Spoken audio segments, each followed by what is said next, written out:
করছি পা ধরছি আপনার ক্যামেরা কর্নারে পা ধরছি আপনার পা ধরছি কাটা নিয়ে গেটটা খোলেন বলছি। আপনার চাকরি চলে যাবে, বাংলায় থাকতে পারবেন না, দিল্লিতে থাকতে হবে। सब आइए, इधर आइए, चेहरा सबका खींचो, सब लोग जूम करिए।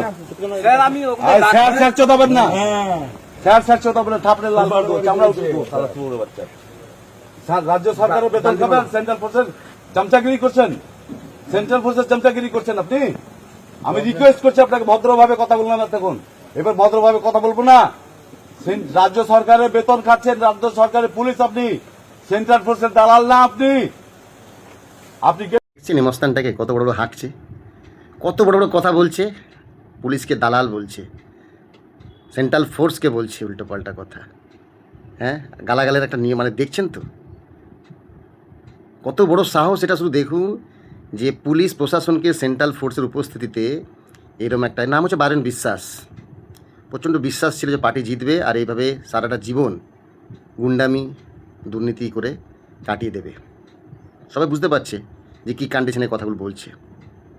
ধন্যবাদ আমাদের নতুন মুখ্যমন্ত্রী শুভেন্দু অধিকারীকে, এরকম লোকেদের সাহায্য করার জন্য পুলিশ প্রশাসনকে পুরো ওপেন যে ছুটটা দিয়েছে, আগে যেটা করতে পারতো না দিয়েছে। আশা করি পুলিশ এবার ঠিক এই সারেন বিশ্বাসকে খুঁজে এর পিছনে এমন ডান্ডা লাগাবে যে সারেন বিশ্বাস থেকে নাম বাইরেন বিশ্বাস হয়ে যাবে।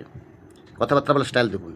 একটা বহু পুরনো মুভি দেখেছিলাম আমি, সেই মুভিতে ধর্মেন্দ্র বলেছিল যে এই ক্রিমিনালগুলো যখন প্রথম কোনো অন্যায় করেছিল সেদিন যদি কোনো সৎ পুলিশ অফিসার সেদিনের হাতটা কেটে দিত তাহলে আজ এত বড় হতো না। ঠিক সেরকমই পশ্চিমবঙ্গে কেন দেশের মধ্যে যত ছিটে পোটা দুর্নীতিবাজ গুন্ডা নিজেদের মাফিয়া ডন বলে ভাবার লোক আছে না, এদের প্রথম দিন যদি কোনো সৎ পুলিশ অফিসার ভালো করে ডান্ডা দিত পিছনে গুঁজে না, আজকে এত বড় কথা বলতে পারতো না।